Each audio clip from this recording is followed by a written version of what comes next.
नमस्कार. नमस्कार. नमस्कार. या.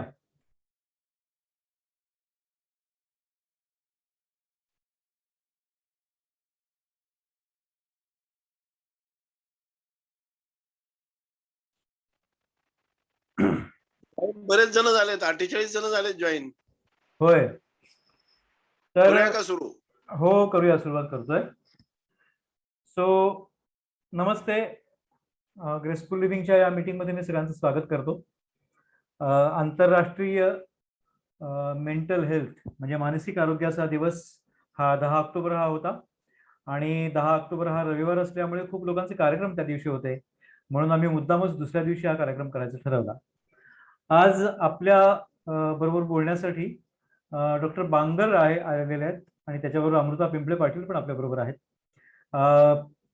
आपले नेहमीचे आपल्याला सर्वांना परिचित असलेले डॉक्टर प्रेम त्यांच्याशी संवाद साधणार आहेत. ते त्यांना काही प्रश्न विचारतील आणि त्या सगळ्या प्रश्नोत्तरांच्या माध्यमातून ज्येष्ठांसाठीचं मानसिक आरोग्य हा एक विषय आपल्यासमोर ओपन होणार आहे. डॉक्टर प्रेम आणि बाकी सर्वच मंडळींना मराठी समजतं. तुमचे काही नंतर प्रश्न असतील तर तुम्ही मराठीमध्ये विचारू शकता, ते आपल्याला उत्तरं देतील. So now we can start our programme. I am taking it to doctor Prem now. Over to doctor Prem. Thank you mister Damle. सबको गुड इवनिंग और वेलकम. और आज 10 अक्टूबर को वर्ल्ड मेंटल हेल्थ डे था और कहा यह जाता है कि स्वास्थ्य जो है वो सिर्फ शारीरिक स्वास्थ्य पे निर्भर नहीं रखता है, वो मानसिक स्वास्थ्य पे भी निर्भर रखता है.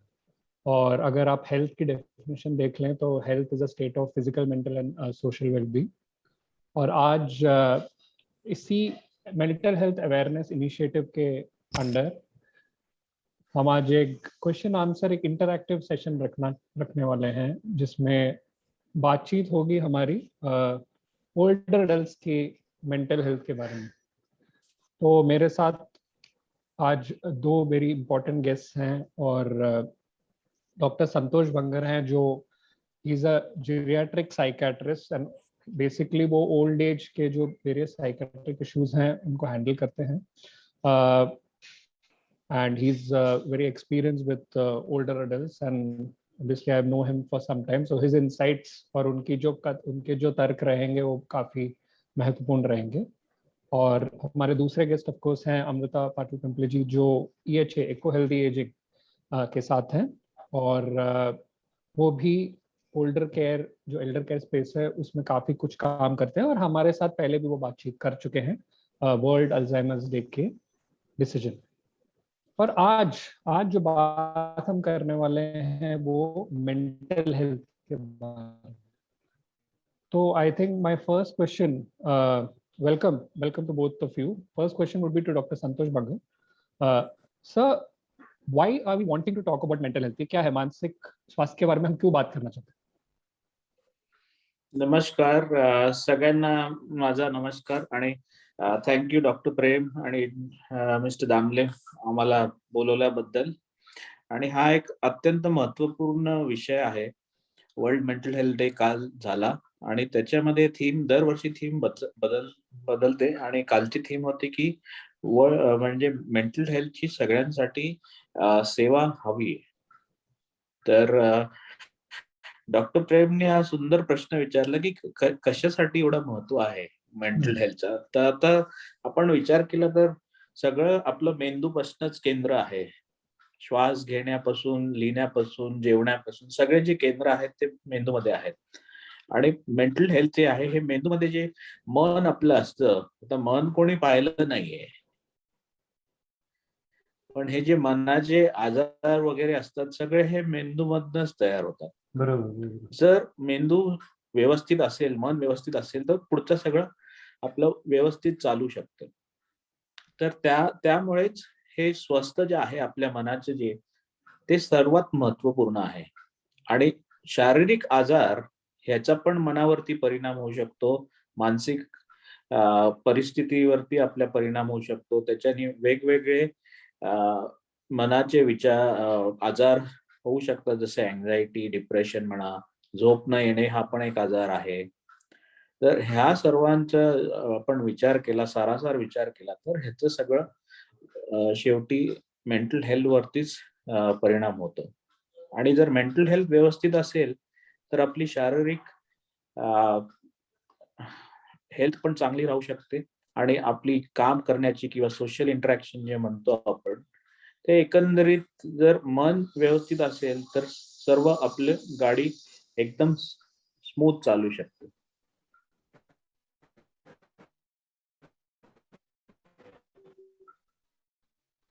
Thank you, Dr. Vangar. And going forward, of course, we'll a bit of Hindi as well. So I think mental health बहुत ही important है. So Amrita ji, what is the importance of mental health for you? Why do we even talk about it? I mean, is it something which is why do you think it has been a taboo? मतलब कहा जाता है कि mental health के बारे में बात करना, talking about mental health is not something which everybody is open about. तो आपको क्यों लगता है ऐसा क्यों है? Why is it such a difficulty? For example, अगर किसी को दिल का दौरा पड़ता है, so you have a chest pain and the first thing you want to do is go get an ECG done and obviously make sure that you don't have a heart attack. आपको दिल का दौरा नहीं पड़ा, पर जब आपको लो लगता है और ये बहुत टाइम से चल रहा है, तो कभी ऐसा क्यों नहीं लगता नहीं मुझे दिखा देना चाहिए, क्या पता मुझे मानसिक कुछ प्रॉब्लम हो सकती है? Right. First of all, thank you, Graceful Living Tulsi Trust, Jaslok Hospital, invite करने के लिए आज के टॉक के लिए. और जैसे डॉक्टर प्रेम और डॉक्टर बांगर ने बताया, एक world mental health day celebrate किया जाता है और इस साल का थीम है मेंटल हेल्थ फॉर ऑल. तो जो आपने प्रश्न पूछा है doctor Prem, it's very valid. और इनफैक्ट हम जो सोशल केयर में है, जो हमारी team of psychologist, occupational therapist है, जो कोई भी डायग्नोसिस होने के बाद मेंटल हेल्थ इशू का, स्पेशली एजिंग पॉपुलेशन के साथ हम काम करते हैं. सो जब भी हमको कोई जो जिनको मेंटल हेल्थ के इशू है, उनके कभी हम घर पे विजिट करने जाते हैं, कुछ असेसमेंट्स करने हैं, कुछ काउंसलिंग करना है, तो बहुत बार हमने फैमिली मेंबर से ये सुना है कि आप किसी को बताइए मत कि हमारे घर पे ये किसी को बीमारी हुई है. इनफैक्ट एक ओल्ड कपल थे, बैंड्रा में रहते थे, बहुत ही एक्टिव थे दोनों.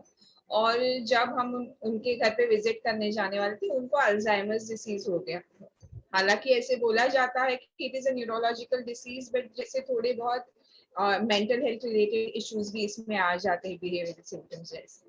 सो वो जो वाइफ थी, उनके हस्बैंड को हुआ था डिमेंशिया, और उन्होंने हमको फोन पे जब आने से पहले बोला कि Amruta, when you are coming, आप जब आ रहे हो, प्लीज सिक्योरिटी गार्ड के यहाँ आप जब रजिस्ट्रेशन करते हो तभी ऐसे मत बोलना कि आप थेरेपी के लिए आ रहे हो, आप सिर्फ बोलना कि ऐसे ही मिलने आए हैं या ऐसे कुछ. तो मैंने ऑफकोर्स उनका रिस्पेक्ट किया, what she wanted, because we have, उनको जैसे अच्छा लगे हमने वो किया. जब हम उनके साथ बात कर रहे थे तो हमको ये पता चला कि वो जो वाइफ थी वो खुद बहुत ब्रोकन हार्टेड थी. वो बता रहे थे कि मेरे जो हस्बैंड है वो बड़े मैनेजर रह चुके हैं, उन्होंने इवन बैंड्रा में सोशल वर्क बहुत किया है, सोशली वो बहुत पॉपुलर है, और इनको जब मेमोरी लॉस जैसे इशू हुआ है, मुझे लगता है कि उनका वीकनेस है. ये वीकनेस मैं बताना नहीं चाहती बाहर की जगह, क्योंकि लोग फिर हंसेंगे, बोलेंगे ये क्या हो गया, अब इनको याद नहीं रहता है, राइट. तो तभी हमको ये पता चला, और जब हमने उनके हस्बैंड के साथ बात की, उनको भी कुछ नहीं लग रहा. तो तभी हमको ये पता चला कि शायद फैमिली मेंबर्स में एक स्टिग्मा होता है कि हम कैसे बात करें हमारे लव्ड वन के बारे में जिनको ये इशू हो रहा है. तो बहुत बार डॉक्टर प्रेम, हमने यही जाना है कि ना ही जिनको सिर्फ मेंटल हेल्थ का इशू है उनको काउंसलिंग की जरूरत है, बट उनके आजू बाजू जो लोग हैं, फैमिली मेंबर्स, इवन उनके नेबर्स, उनके फ्रेंड्स, राइट, ओवरऑल एक कम्युनिटी में एक अवेयरनेस बहुत इम्पोर्टेंट हो गया है, जो एक टैबू या स्टिग्मा है. और शायद इसीलिए WHO ने इस साल का थीम वही लगाया है कि मेंटल हेल्थ फॉर ऑल. ऐसे नहीं है जो पेशेंट है सिर्फ उनको ही चाहिए होता है मेंटल हेल्थ का सपोर्ट, इवन उनके जो केयर गिवर्स है, उनके आजू बाजू के लोग हैं, उनको भी एक बर्नआउट केयर गिविंग से जो होता है, जो केयर ले रहे हैं ओल्डर पीपल जिनको मेंटल हेल्थ इशू है, उनको कभी कभी डिप्रेशन जैसे सिम्टम्स आने लगते हैं. तो yes, like you rightly said, एक टैबू है और वो एक एड्रेस करना है बहुत इम्पोर्टेंट हो गया. Thank you, Amit. I think I will come back to you also on the issue of the caregiver, because I think हमेशा mental health में usually seek out जो करता है वो caregiver रहता है, ना ही mental मतलब जिनको issues हैं उनको. So yeah, Dr. Bangas.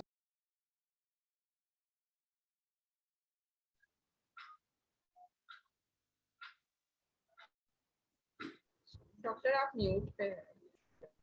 Which are the common which are the common mental health problems which are seen in older adults? Yeah, so जो ओल्डर पीपल की जो सीनियर सिटीजन्स की बीमारियां हैं जो यंगर एडल्ट्स में पाई गई होती है वो तो रहती है, पर ज्यादा अधिकतर जो हमने देखा है कि जो मेमोरी लॉस है, जो एक मेन बीमारी है कि सीनियर सिटीजन्स की है, तो जो मेमोरी लॉस है या जिसको हम माइल्ड मेमोरी लॉस या माइल्ड कॉग्निटिव इम्पेयरमेंट बोलते हैं, या फिर जिसे डिमेंशिया, तरह तरह के डिमेंशिया रहते हैं, अल्जाइमर्स लोगों ने सुना होगा या वैस्कुलर डिमेंशिया, तो वो एक ज्यादा देखने में मिलता है। नींद की बीमारियां जो होती है कि नींद नहीं आना, तो एक इंसोम्निया वो भी ज्यादातर देखने मिलती है। और जो डर रहता है या जो एंजाइटी बीमारियां रहती है जिसके बारे में एक तो कि शरीर का मुझे टेंशन है, कि डर है मुझे, शारीरिक मेरी स्वास्थ्य ठीक है क्या नहीं, तो जो एंजाइटी डिसऑर्डर रहती है वो काफी कॉमन है। और डिप्रेशन तो जैसे कि आपको मालूम ही है, करीबन 10 से 20% लोगों को डिप्रेशन की शिकायत रहती है, तो डिप्रेशन इज वेरी कॉमन। और बाकी जो इमोशनल नीड जो होती है कि सब जो आप अकेले हैं या स्पाउस नहीं है, आपकी डेथ हो गई है स्पाउस की, या फिर आप अकेले रहते हो, आपके बच्चे दूसरे शहर में है या दूसरे देश में है, जो लोनलीनेस के वजह से होती है तकलीफ, तो सिर्फ उनको लोनलीनेस होती है, कभी फिर पैनिक अटैक आ जाता है, कभी एकदम आउट ऑफ द ब्लू डर लगने लगता है, सीने में दिल की धड़कन तेज हो जाती है, पसीना छूटता है, तो वो पैनिक अटैक भी काफी देखने में मिलता है। जो बाकी बीमारियां है जैसे बाइपोलर है, स्किज़ोफ्रेनिया है, वो भी देखने में मिलती है, बट इनकी जो शुरुआत होती है वो यंगर एज में ही होती है। और दूसरा जो देखने में मिलता है कि जो ड्रग एंड अल्कोहल यूज, जैसे कि ज्यादा अल्कोहल की मात्रा में सेवन हो जाता है, तो वो भी एक काफी हद तक बीमारी है जिसका बहुत लोग जिक्र नहीं करते। सो इट इज कंसिडर्ड कि भाई हम कैसे पूछे बुजुर्ग, तो वो जो एक है वो भी काफी कॉमन होती है। तो ये जो 7-8 तरह की बीमारियां हैं, ये हमको रोज के प्रैक्टिस में देखने मिलती है। और दूसरा ऐसा है कि जो इनकी फिजिकल हेल्थ रिलेटेड दवाइयाँ गोलियां होती हैं, उसका असर भी मेंटल हेल्थ पे बहुत हो जाता है। तो उसके वजह से, जिसको हम सेकेंडरी कॉजेज बोलते हैं, तो उसके वजह से भी डिप्रेशन हो सकता है, भूलने की बीमारी हो सकती है, या फिर डिलीरियम एक अलग तरह की है, वो भी एक ज्यादा पाया जाता है। तो physical health, I think it mirrors mental health in senior citizens.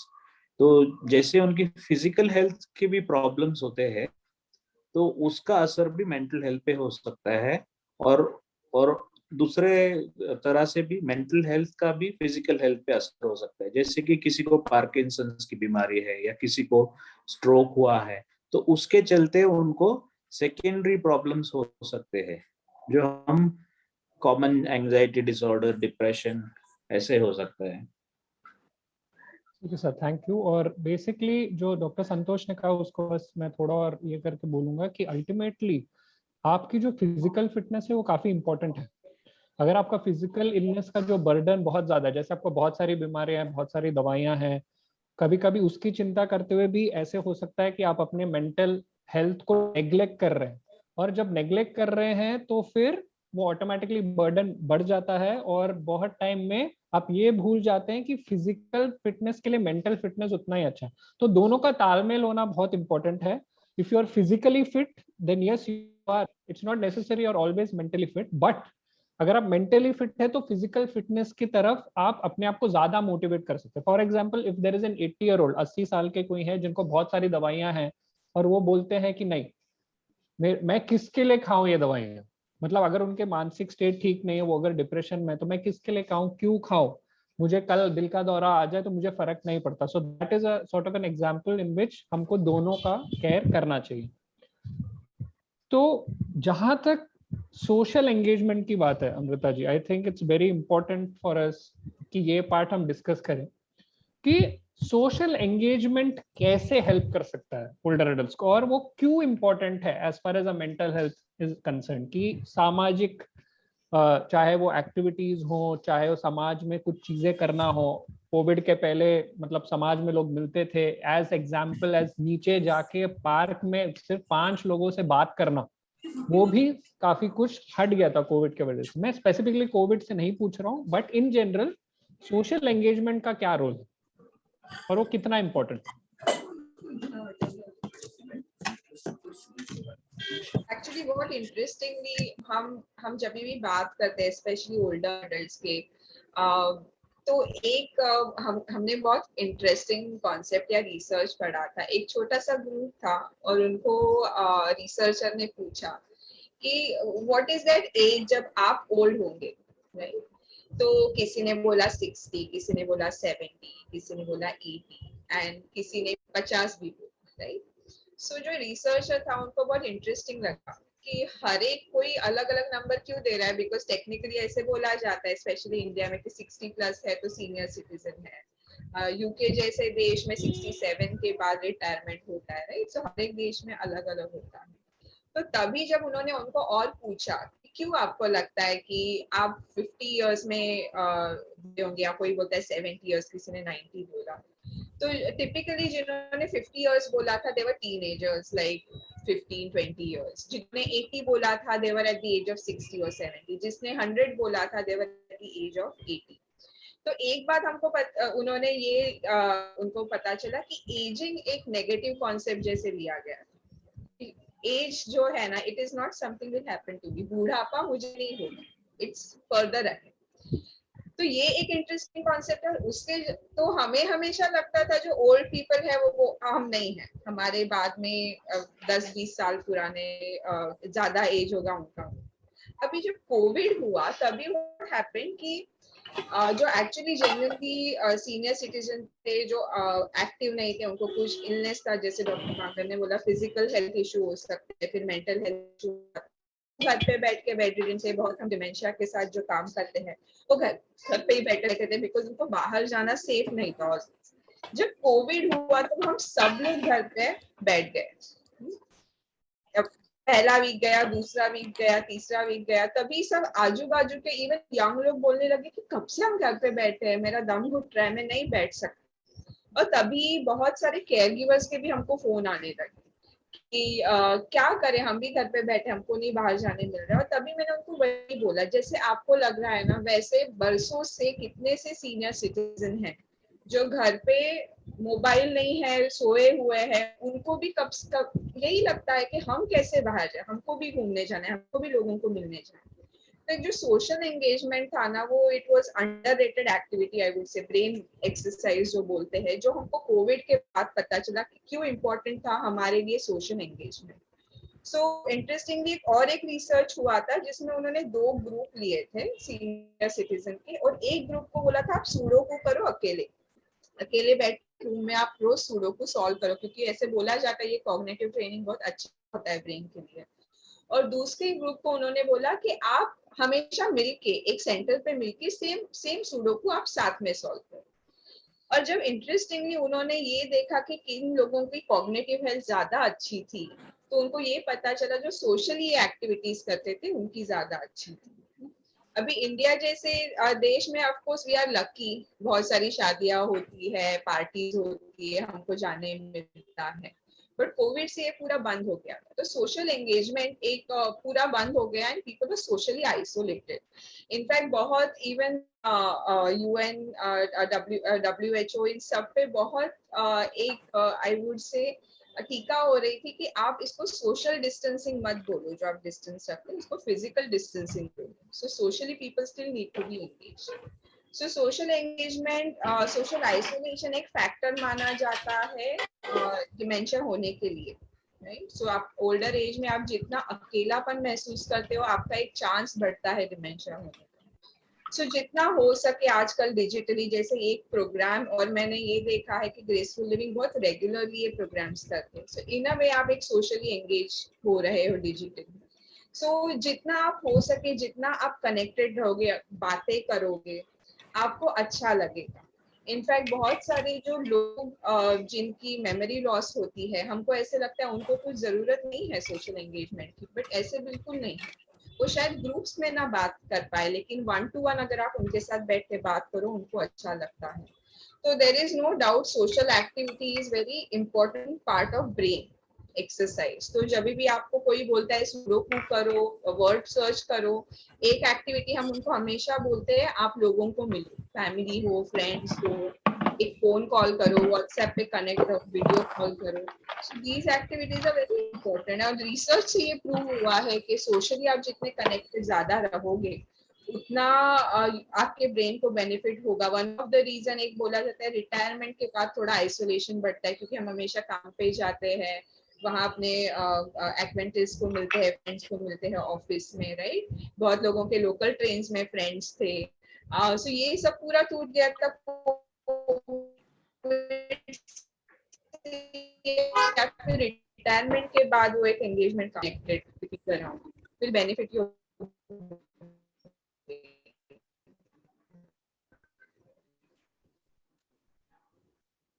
I think Amrita, thoda sa I think you're having a disturbance from your side. You're frozen.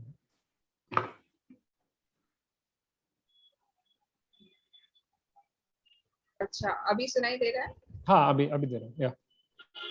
So I think just the last part.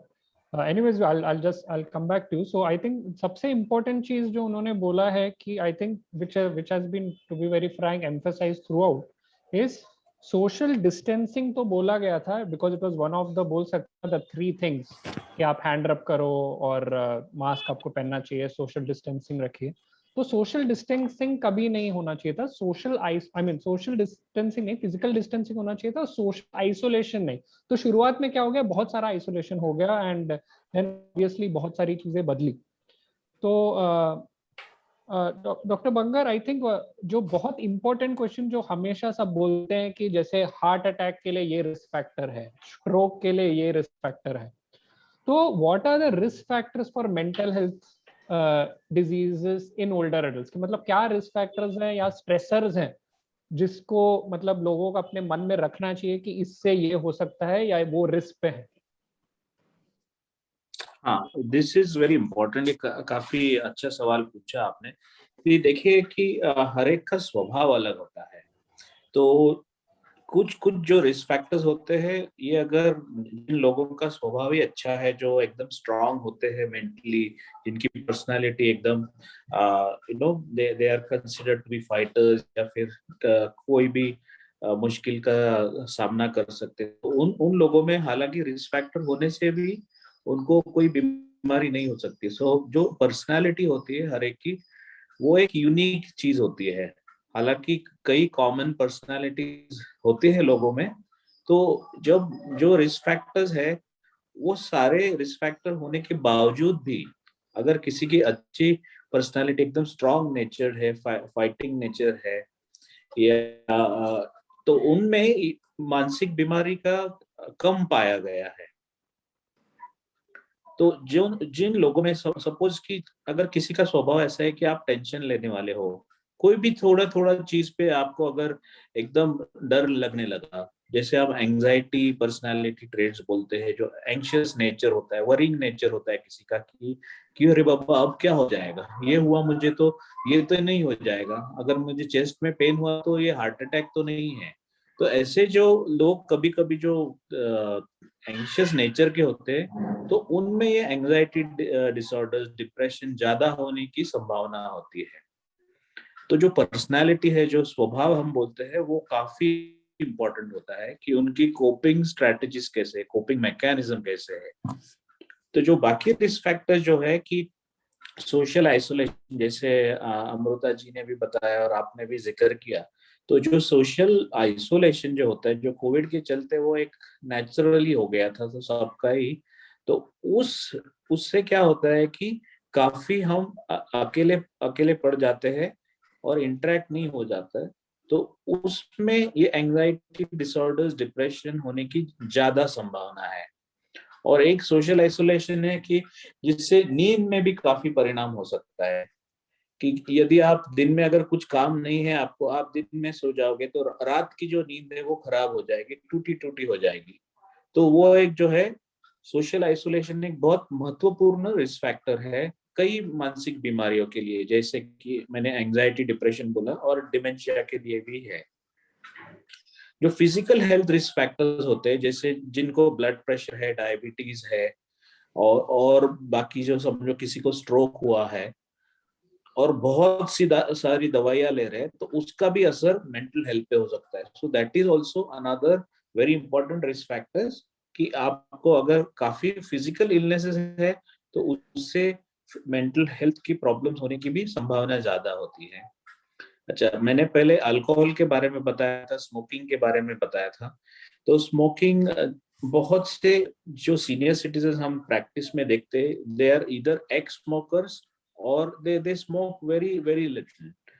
But जो उनका इतने सालों के smoking से अगर damage हुआ है, जैसे हार्ट के ब्लड वेसल्स होते हैं, ब्रेन के ब्लड वेसल होते हैं, तो उसका जो रिस्क फैक्टर है वो भी काफी असर कर सकता है, मेनली मेमोरी रिलेटेड प्रॉब्लम्स में। सिमिलरली अल्कोहल का जो सेवन होता है वो कई बार एंजाइटी और डिप्रेशन जैसी बीमारियों का एक बहुत ही महत्वपूर्ण रिस्क फैक्टर है, डिमेंशिया के लिए भी है और नींद के प्रॉब्लम्स के लिए भी है। तो वो एक रिस्क फैक्टर है। अच्छा, आनुवंशिक या जो फैमिलियल नेचर की हम बीमारियों की बात करते हैं, तो मानसिक बीमारियां भी आनुवंशिक हो सकती है, और वो कोई फैमिली में, जैसे कॉमनली हम एंजाइटी डिसऑर्डर्स देखते हैं, डिप्रेशन, वो सारी जो प्रॉब्लम्स है वो भी एक बहुत ही महत्वपूर्ण रिस्क फैक्टर है। और समझो किसी को बाकी फिजिकल हेल्थ रिलेटेड प्रॉब्लम्स हुई है, जैसे बड़ी सी बीमारियां हो गई है, समझो कैंसर किसी को हुआ था, किसी को पार्किंसंस है, किसी को स्ट्रोक हुआ है, क्योंकि ये जो मैं बीमारियां बोल रहा हूँ ये सीनियर सिटीजन में काफी कॉमन होती है। हार्ट अटैक हुआ है तो उसके चलते भी डिप्रेशन होने की बहुत संभावना हो सकती है। नींद की प्रॉब्लम्स का बहुत ही ज्यादा उसमें पाया गया है। तो ये जो रिस्क फैक्टर्स है ये सब कॉमनली हमको देखने में मिलते हैं। जो कॉमनली चीज ओल्डर एडल्ट्स पूछते हैं एक्चुअली रिस्क फैक्टर्स के साथ में, कि I mean just continuing on what you said is that कि इसमें से हम बदलाव किस में ला सकते हैं, और हाँ, इसमें से हम मतलब मॉडिफाइबल क्या है और नॉन मॉडिफाइबल क्या है। तो अगर आप करेक्ट। इसके लिए थोड़ा लाइट शेयर करेंगे। हाँ, तो जो हम जब ट्रीटमेंट के बारे में एक्सप्लेन करते हैं सीनियर्स को कि समझो आप एज तो आप चेंज नहीं कर सकते हो, so that is one non modifiable risk factor. Age जो आपकी है वो आप नहीं चेंज कर सकते हो, जो फिजिकल इलनेस है, जो बीमारी है, वो आप नहीं चेंज कर सकते हो। तो आपके हाथ में क्या है जो आप चेंज कर सकते हो, कि आप जो दवा गोली लेते हैं, आपकी जो फिजिकल हेल्थ प्रॉब्लम्स है वो आप समय पर लीजिए, आप रेगुलर रहिए आपके चेकअप के साथ। आप स्मोकिंग और अल्कोहल का जो वो मैंने बताया था उसमें आप बदलाव कर सकते हैं। जो आपकी नींद है, जो आप हम हमेशा बोलते हैं 6 to 8 hours of normal restful sleep लेनी चाहिए, क्योंकि स्लीप का काफी गहरा रिश्ता है मानसिक और शारीरिक बीमारियों से।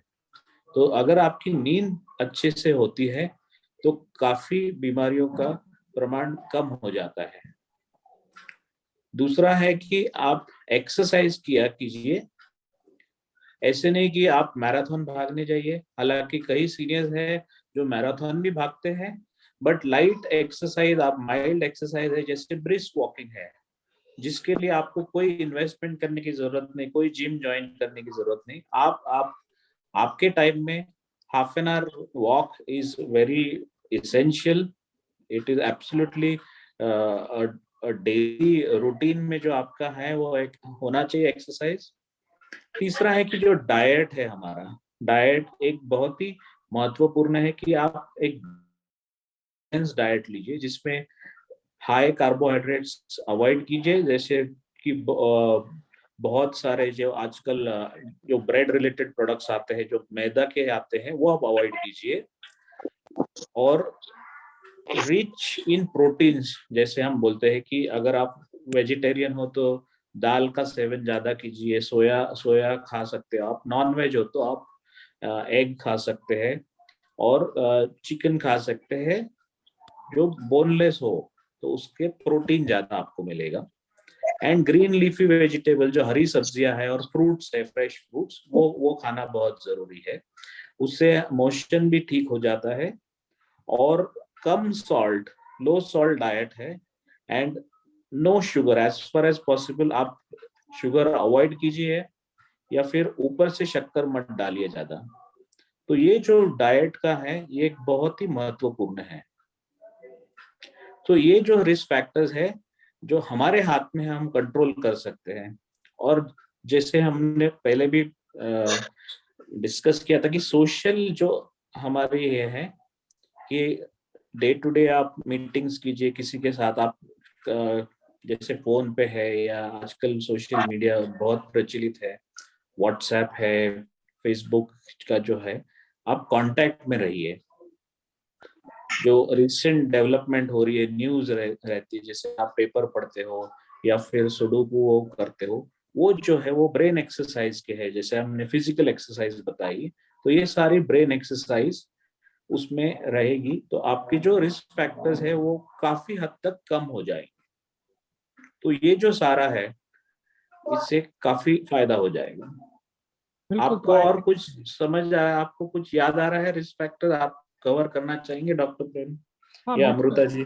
I think more than anything, I think prevention is better than cure वाली जो बात है वो हमेशा मेडिसिन में बोली जाती है, पर मैं ये कहूंगा कि preventive measures with cure mental health में काफी आता है। It's not always prevention is better than cure, क्योंकि आपको इतना याद रखना है कि आपकी जो दवाइयाँ खा रहे हैं आप, उसके साथ साथ ये प्रिवेंटिव स्ट्रेटेजीज भी साथ में चलनी चाहिए। कभी कभी गलतफहमी ये होती है कि अगर आपने दवाई शुरू कर दी है तो सिर्फ दवाई असर करेगी, नहीं, सिर्फ दवाई असर नहीं करती है, उसके साथ स्ट्रेटेजी करती है। टॉपिक पे मैं अमृता जी से पूछना चाहूंगा कि मेडिसिन शुरू हो चुका है, बट काउंसलिंग का क्या रोल है? What is the role of a counsellor in actually helping an older person with a mental health activity? Of course, we as doctors, I'm sure when Dr. Bangar also, we do a lot of counseling, but एक team work में होता है कि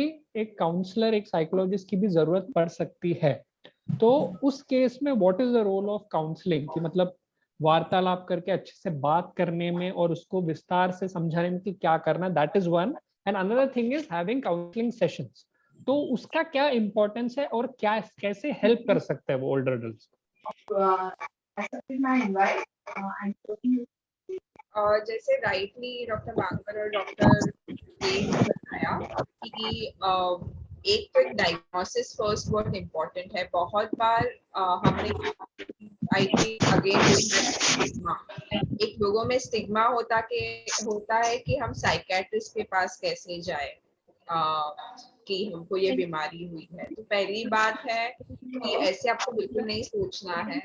हमेशा जो आपके doctors होते हैं और जो भी ये प्रोफेशनल्स है, वो आपकी आइडेंटिटी कभी भी कहीं रिवील नहीं होती। सब आपके जो उनसे आप बातें करते हैं ऑलवेज हाईली कॉन्फिडेंशियल होती है।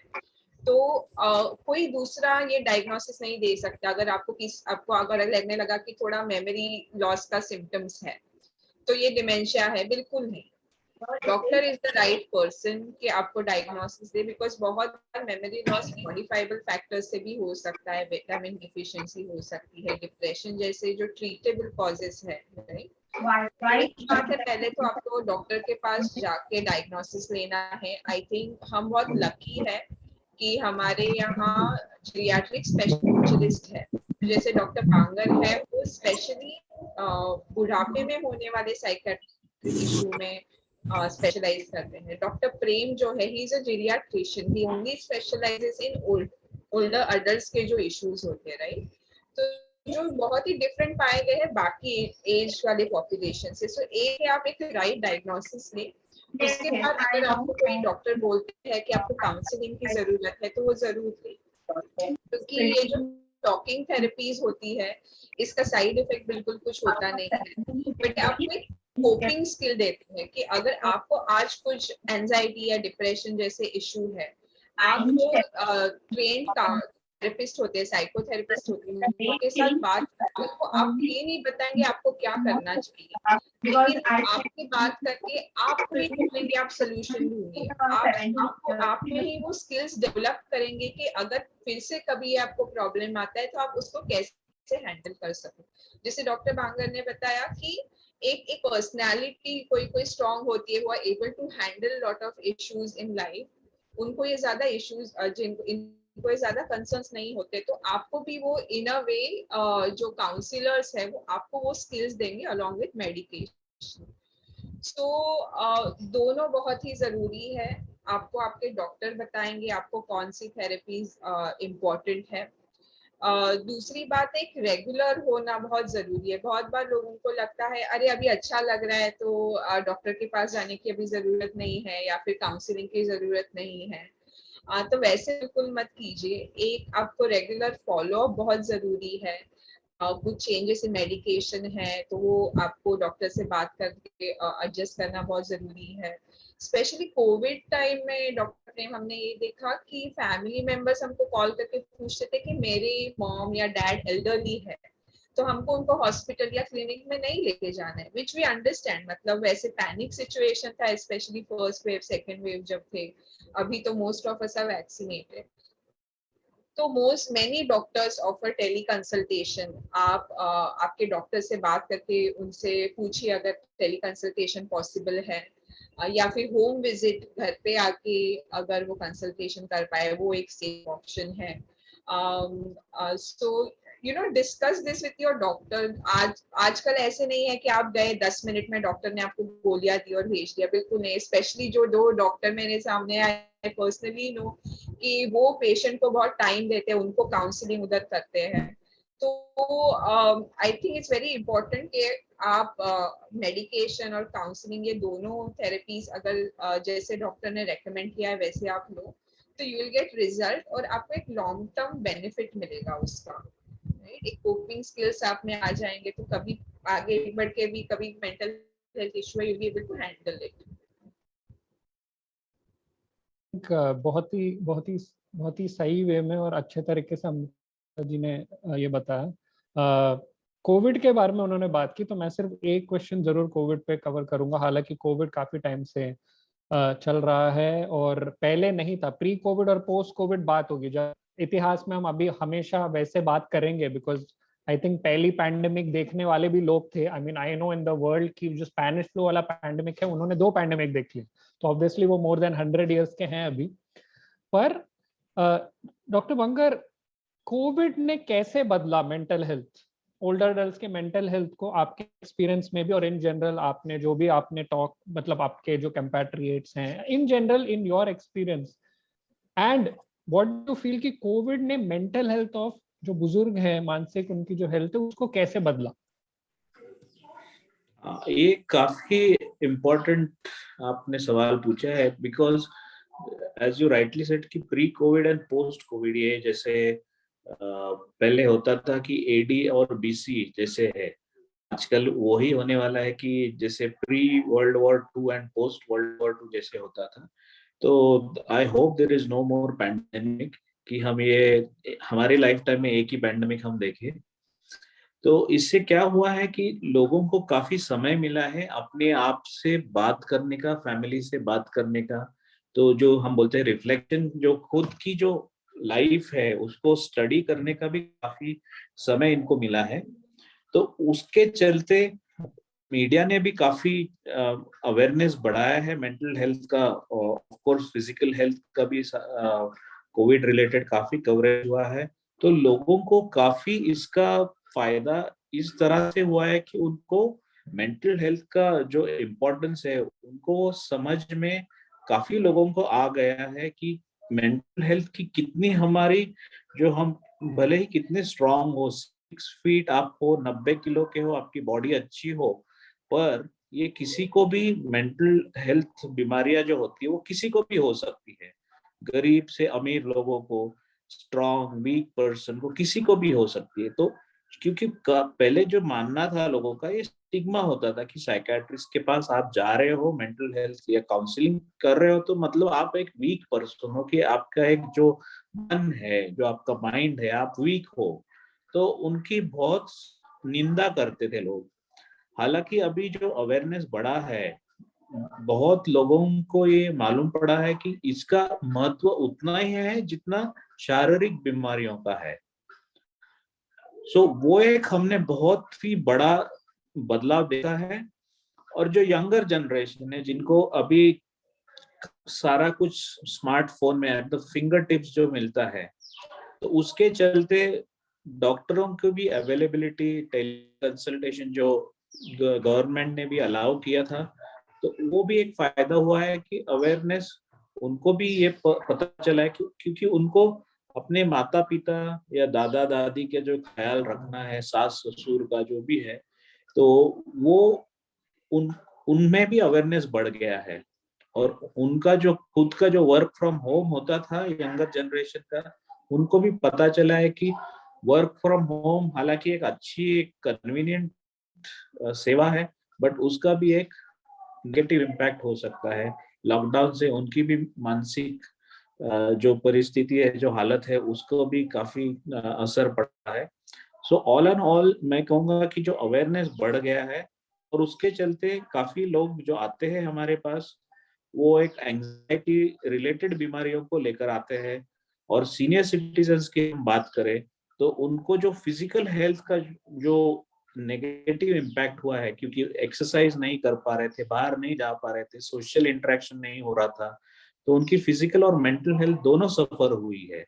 तो मैं कहूंगा कि हमारे जो सीनियर्स है उनको बहुत ही इसका असर हुआ है, negatively their health has been affected. और हम यही देख रहे हैं कि बहुत सारी रिक्वेस्ट जो आती है कि उनको किसी को अभी बाहर निकलने की इच्छा नहीं होती या डर लगा रहता है मन में, तो वो टेली कंसल्टेशन करेंगे या फिर होम विजिट के लिए रिक्वेस्ट करेंगे।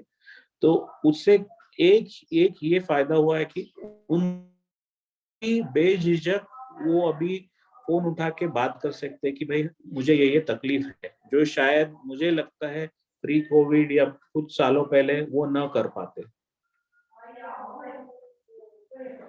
तो आई थिंक जो डॉक्टर बंगर ने कहा कि कोविड को हमेशा एक नेगेटिव हिसाब से शायद इतिहास में देखा जाएगा, but as an elder care provider मैं वो हमेशा नहीं बोलूंगा, क्योंकि मेरे हिसाब से वो बहुत पॉजिटिव था बहुत वेज में।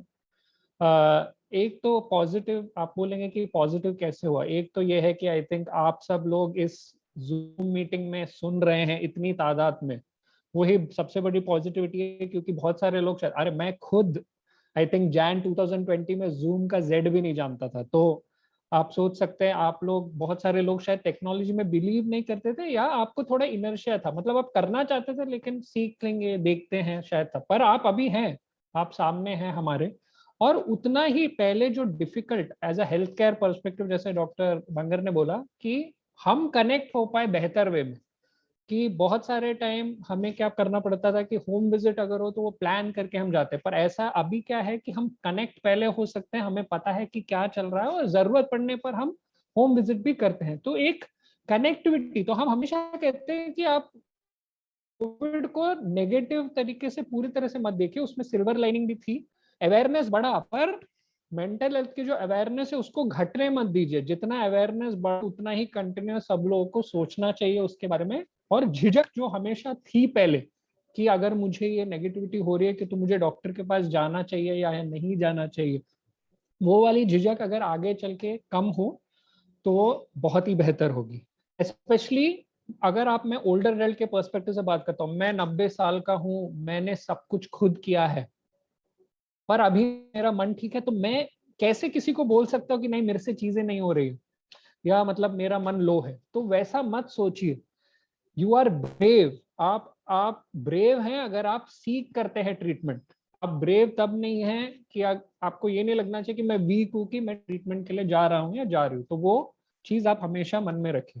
तो कोविड केस में एक सवाल अमृता जी को ये कि COVID as a service provider to older adults for their mental health, तो वो कैसे इफेक्ट हुआ?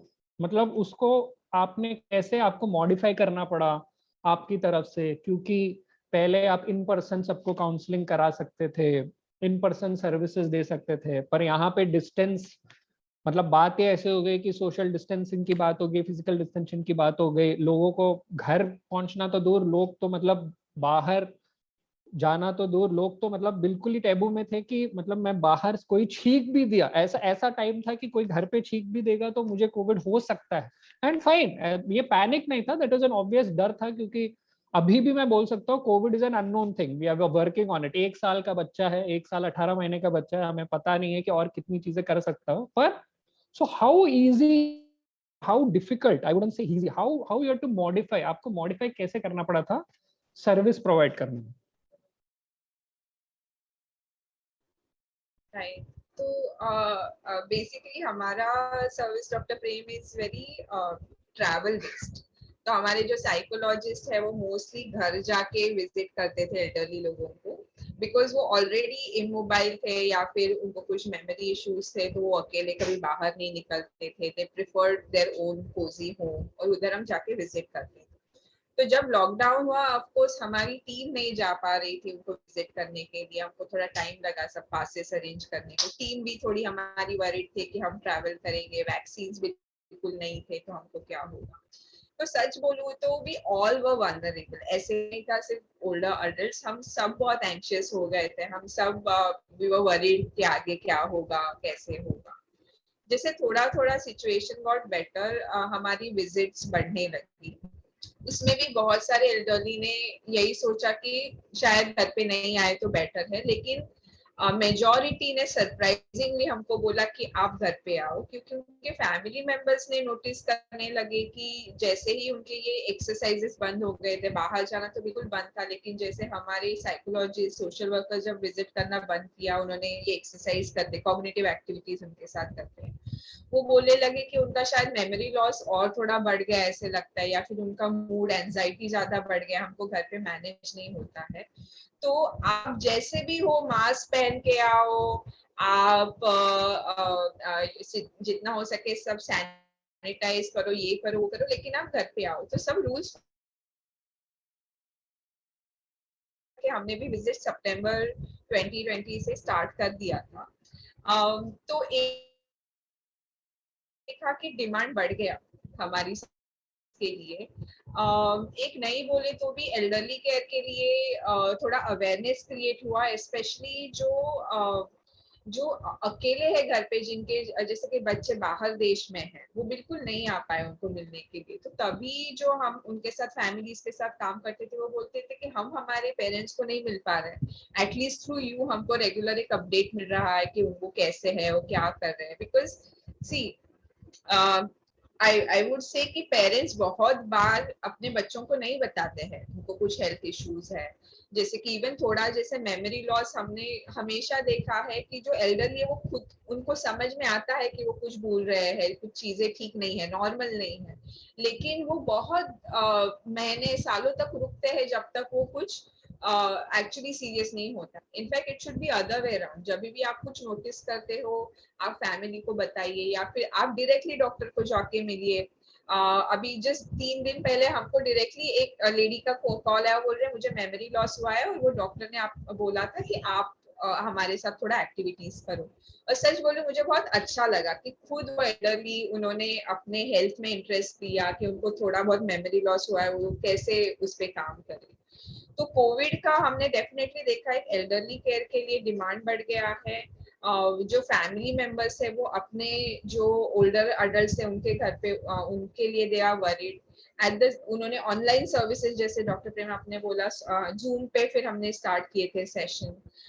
लेकिन कुछ ऐसे यूनिक प्रॉब्लम आते थे, जैसे कि सभी को जो हमारी एक्टिविटीज के सेशन थे सभी को 6 बजे चाहिए थे, तो हमने बोला सब लोग 6 PM को क्यों मांग रहे हैं, तो फिर हमको पता चलता था, वो बोलते थे वो लैपटॉप अवेलेबल नहीं है, दिन भर बच्चों का स्कूल होता है, ऑफिस का काम होता है, तो हम पूरा दिन फ्री है लेकिन 6 बजे हमको लैपटॉप मिलेगा तो हम सेशन तभी कर पाएंगे। सो प्रैक्टिकल इश्यूज भी बहुत है, लेकिन see once we want to help any way we can help. तो हमने भी बहुत एडजस्टमेंट किया। तो हमारा 10 AM to 6 PM working hours था। हमारी टीम खुद उन्होंने बोला ठीक है हम 6 से 7 भी सेशन कर देंगे।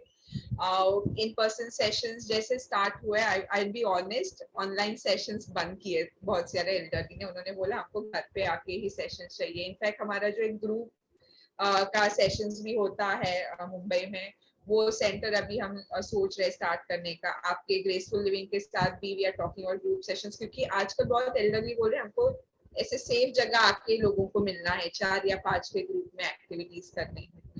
तो COVID has definitely affected everyone, not just elderly. उनके कुछ यूनिक प्रॉब्लम है, उसमें we have to work on. और एक क्या हो गया, जैसे कि टिपिकली जो डिप्रेशन के हम कॉजेज देखते हैं वो सब साथ में आ गए कोविड टाइम में। एक होता है जैसे फाइनेंशियल कंस्ट्रेंट, बहुत एल्डरली लोगों ने बिल्कुल जॉब करना छोड़ दिया। ये भी कुछ मेरे क्लोज रिलेटिव्स में मैंने देखा है, those who are 65 70 they were working, लेकिन उनको ट्रैवल करना पड़ता था, तो कोविड में उन्होंने जॉब छोड़ दिया। एक ये देखा है कि आसपास के लोग दे हैव पास्ड अवे, कोई क्लोज रिलेटिव, कोई क्लोज फ्रेंड, तो वो एक थोड़ा उनको उस तरह का डिप्रेशन फील होता था कि मेरे loved one have passed away. Social isolation, जैसे हमने वो बोला कि एक अकेलापन महसूस होने लगा। So lot of factors came together, हो कि मेंटल हेल्थ अफेक्ट हो गया। तो जैसे मेंटल हेल्थ प्रोफेशनल है वो दे डोंट नो कि कितना ये, दे आर सेइंग कि ये एक पैंडेमिक क्रिएट हो गया है कोविड से मेंटल हेल्थ का। तो जितना हो सके all professionals are trying to help elderly. और इसमें एक मोस्ट इम्पोर्टेंट फैक्टर है हम सब लोग। प्रोफेशनल्स तो डेफिनेटली है, लेकिन हम एज अ कम्युनिटी जो आज सब लोग प्रेजेंट है, वो क्या कर सकते हैं, just check on each other. आपके फैमिली फ्रेंड से उनसे बात कीजिए, don't limit it to hi कैसे हो, हाउ आर यू, बट कुछ कैसे था आपका दिन, क्या किया। या फिर एक दिन आप कोई हाउसी पार्टी रखो डिजिटली, या फिर कोई antakshari, you know whatever you like, try to get together, talk about concerns, issues. और एक गेट टुगेदर भी डिजिटली, इन पर्सन, सेफ्टी सब प्रोटोकॉल्स प्लान करके बहुत इंपॉर्टेंट हो गया because of COVID, I would say. बहुत ही इम्पोर्टेंट चीज जो उन्होंने ये बोली कि आई थिंक सोशली समाज में आपको कनेक्टेड रहना है। आगे चल के शायद आपके पास 2 ऑप्शन रहेंगे, आप इन पर्सन भी कर पाएंगे और ऑनलाइन भी कर पाएंगे, पर कनेक्टेड जरूर रहिए। क्योंकि आई थिंक वो जो मैं पहले भी बोल चुका हूँ, I think health is a state of physical, mental, social wellbeing. ऐसे ही नहीं कहा है WHO ने, तीनों चीजें बैलेंस में रहेंगी तो आप उतना ही हेल्दी होंगे, और हेल्थ जब अच्छा रहेगा तभी आगे चल के और चीजें कर पाएंगे। तो एक 2 और राउंड के कुछ क्वेश्चंस रहेंगे, उसके बाद आप ऑडियंस जो हैं बिल्कुल अपने जो क्वेश्चंस है पूछ सकते हैं, तो ऑलरेडी लिख के रख लीजिए और हम एक एक करके ले लेंगे। तो डॉक्टर बंगर, फैमिलीज हमेशा पूछती हैं कि ठीक है आपने ये सब बोल दिया, ये डिप्रेशन, एंजाइटी, पर कैसे पता लगे, what are the red flags, ऐसे कौन से मतलब चीजें हैं जिससे समझ में आ रहा है कि मतलब मेंटल हेल्थ बुजुर्गों का खराब हो रहा है, कि या मेंटल हेल्थ इश्यूज है उनको, उसको देख के हमें मतलब सोचना चाहिए कि नहीं, we have to consult an expert, ताकि वो ऑब्वियसली उनको ट्रीटमेंट मिल सके या जो भी है, मतलब चाहे वो मेडिसिन हो, नॉन मेडिकल हो। पर अप्रोच कैसे, मतलब कभी कभी बहुत सारे कैरगिवर्स बोलते हैं हमें तो समझ में ही नहीं आया, तो रेड फ्लैग्स तो हमें दिखे ही नहीं, और फिर तो हाउ डू वी सी कि कौन सी चीजों को देखनी चाहिए जिसको नजर रखते हुए हम एटलीस्ट वी कैन अप्रोच, ताकि जितना जल्दी हो सके अप्रोच हो और हेल्प ज्यादा आई मीन जल्दी मिल सके। क्योंकि एक क्लीशे रहता है पिक्चरों में, जैसे मतलब पिक्चरों को, to be very frank, doctors depiction and pictures is completely totally different, but एक स्टेटमेंट हमेशा बोला जाता है कि आप पहले आए होते। तो I am just trying to sort of tell कि पहले आना है तो बट कब आना है, so how do sort of come, and what are the symptoms, जो रेड फ्लैग्स है वो कैसे देखना चाहिए। मैं भी यही कहूंगा कि ये पहले क्यों नहीं पूछा आपने सवाल, ये भी पहले पूछना चाहिए। ठीक है, नहीं सवाल बहुत ही लाजवाब है आपका कि देखिए जो रेड फ्लैग्स या जो भी वार्निंग साइंस हम बोलते हैं कि any change in that persons nature, personality, change in their routine, तो हर हर किसी का रूटीन अलग होता है, हर किसी का जैसे स्वभाव अलग होता है। तो अगर उनके स्वभाव में एकदम चेंज हो गया है over a period of time, मैं बोलूंगा कि एक दिन से लेकर समझो एक महीने तक आपने अगर देखा, क्योंकि हम सब अप्स एंड डाउन्स के थ्रू गुजरते हैं। हमें भी कभी कभी अच्छा दिन होता है ऑफिस में, कभी बिजी होते हैं, कभी हॉस्पिटल में ऐसा होता है, कभी ट्रैफिक जैम में फंस जाते हैं। तो we all go through this normal emotional upheaval. But अगर आप देख रहे हैं कि जो सीनियर्स है आपके, समझो वो अपनी खुद की देखभाल नहीं कर रहे हैं, तो एक समय पर नहा नहीं रहे हैं, दवा गोली नहीं ले रहे हैं, रूम के बाहर नहीं आ रहे हैं, खाना खाने के लिए आपसे सब जो डाइनिंग टेबल पे आप बैठ के खाना खाते हो या बहुत ही शांत हो गए हैं, एकदम ही मायूस हो गए हैं, आपने उनको देखा है कि ये अकेले में रो भी रहे हैं, या फिर मोर वरिंग कि ये कोई ऐसी बात कर रहे हैं जिससे आपको लगे कि ये एक बहुत ही बड़े रिस्क पे है, कि बोलेंगे कि मैं अभी कुछ, मेरा कुछ अच्छा नहीं हो सकता है, मेरी अब जिंदगी खत्म होने वाली है, या फिर मैं कुछ कर लूंगा, कि मुझे जैसे कि जान देने की बातें कर रहे हैं। तो वो एक बड़ा ही इम्पोर्टेंट वार्निंग साइन मैं बोलूंगा। नींद का जो है सीनियर सिटीजन में देखिए, मेल्स का अगर आप बात करें तो प्रोस्टेट के चलते काफी प्रॉब्लम होती है कि इनको रात में बीच में टॉयलेट जाने के लिए ये होता है। तो वो हम अकाउंट में लेकर भी देखें कि इनकी नींद बहुत डिस्टर्ब हुई है, कि रात भर ये जाग रहे हैं, इनको नींद नहीं आ रहे है, या फिर दिन में बहुत सो रहे हैं, या फिर कुछ काम नहीं कर रहे, किसी मतलब समझो पेपर पढ़ते थे आप, समझो कोई हमेशा कोई सब्जी ये करने में आपकी हेल्प करते हैं, या कोई शॉपिंग करने में कोई मदद करते हैं, या एकदम ही उन्होंने कंप्लीटली एकदम सब बंद कर दिया, एकदम कट डाउन कर दिया है। तो ये एक अलग अलग तरह का है। ये सारे जो है हम रोज डे टू डे ऑब्जर्व करेंगे तो ये हमें मालूम पड़ेगा कि भाई कुछ ना कुछ तो गड़बड़ है। ठीक है, कि दवा गोली बराबर समय पर नहीं ले रहे, आपको समझो दिखे कि इनकी दवा गोली के जो वैसे ही पड़े हैं, आपको फिर वो एक, क्योंकि दवा गोली नहीं लेना, इनको blood pressure, diabetes, heart related बीमारियां हो सकती है। तो वो उसके वजह से दो तरह की बीमारियां हो सकती है, एक तो शायद मानसिक कुछ चल रहा है, और एक तो फिजिकल उनका फिर ब्लड प्रेशर, डायबिटीज कंट्रोल के बाहर जाए। तो वो एक बहुत बड़ी ये है। अच्छा, कुछ रेयर सी बीमारियों में ऐसा होता है कि आपने इनको देखा है कि भाई ये घर छोड़ के चले जा रहे हैं। ठीक है, कि एकदम जिसको हम वॉन्डरिंग बोलते हैं, कि कहीं किसी को बिना बताए चले गए, बहुत ज्यादा झगड़ा कर रहे हैं, बहुत पैसा खर्चा कर रहे हैं, जिसे बाइपोलर या मैनिक एपिसोड में हो जाता है। ठीक है, जो नेबर्स है उन पे शक कर रहे हैं, बोलते हैं कि भाई इसने कुछ तो कर दिया है, मेरे घर में घुस के आया है, या फिर मेरे पे कॉन्स्टेंटली वॉच रख रहा है। ऐसे अगर ये बातें करने लगे तो इसको एक पैरानॉइड थिंकिंग का हम नाम देते हैं। या फिर अपने आप से बात करना, जिसको हम हेलुसिनेशन बोलते हैं, या फिर बोलेंगे कि कोई घर में आया है, कोई इधर मुझे दिख रहा है, कोई इधर खड़ा हुआ है। तो एक हेलुसिनेशन जैसे डिलीरियम जैसी बीमारियों में काफी कॉमनली देखा जाता है। अच्छा, और भी है कि जैसे कि भूलने लगे हैं, एकदम सडनली इनकी मेमोरी लॉस हो रही है, कि आपने देखा कि 5-10 मिनट पहले आपने क्या बात की वो भी भूल जा रहे, या फिर आपने समझो ब्रेकफास्ट किया साथ में और फिर थोड़ी देर बाद बोले कि भाई आपने मुझे ब्रेकफास्ट ही नहीं दिया आज। तो ये जो है मेमोरी लॉस, एक तो मेमोरी लॉस सडन भी हो सकता है, और very commonly it is gradual, कि धीरे धीरे मेमोरी लॉस हो जाता है। बट कुछ में ये सडन भी हो सकता है। तो this should also be early warning sign. ठीक है, तो ये जो है सिटीजन में अल्कोहल का कंजम्पशन हालांकि कंट्रोल्ड रहता है। किसी को अगर समझो एक ही ड्रिंक लेते हैं रात में, पर अगर आपने ऐसा पाया गया कि ये बहुत ज्यादा ड्रिंकिंग करने लगे हैं, तो वो भी मानसिक बीमारी का एक अर्ली वार्निंग साइन हो सकता है। तो ये कॉमनली हम देखते हैं, और आपके अनुभव से आप शायद और भी कुछ बता सकेंगे। तो आपने ये सवाल, आपको ये मैं सवाल अभी पूछता हूँ।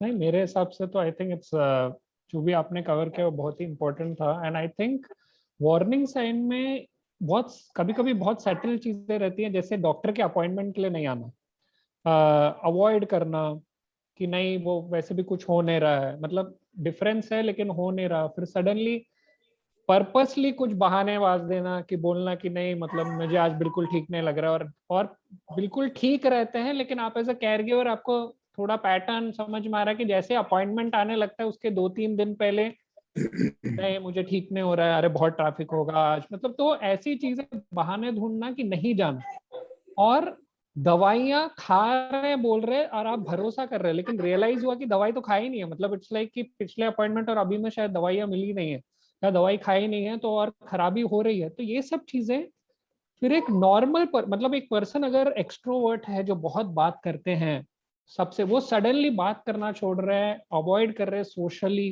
पूरा, मतलब तो वो सब चीजें भी, तो ये छोटी छोटी चीजें जो मायने रखती हैं जो आपको याद रखना है एज अ केयर गिवर, क्योंकि हमेशा ओल्डर एडल्ट आपको नहीं बताएगा, मतलब maybe they are realising but they don't want to describe, क्योंकि उनको लगता है कि इसका कुछ नहीं हो सकता। और वर्स कम वर्स क्या होता है, थोड़ा मिथ टाइप हो जाता है कि नहीं मैं तो वैसे भी बुजुर्ग हो रहा हूँ तो शायद this might be a part of ageing, तो वो बिल्कुल नहीं है।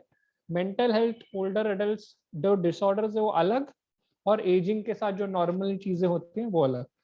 तो इसी चीज में केयर गिवर की बात अब आती है। अब अमृता जी आपसे एक बहुत इंपॉर्टेंट क्वेश्चन मैं पूछूंगा कि केयर गिवर के पर्सपेक्टिव से मेंटल हेल्थ को कैसे हैंडल करें।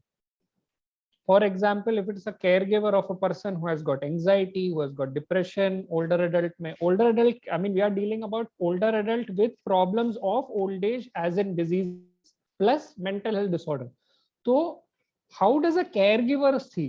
और and make no mistake, this caregiver might be an older adult themselves. मतलब वो खुद शायद 80 साल या 70 साल के ऊपर रहे। तो what do you think care giver को करना चाहिए, या how does a care giver take better care without guilt, and how does that particular person handle themselves better so that they obviously do not get distressed themselves? तो caregiver को आप कैसे help करना चाहिए?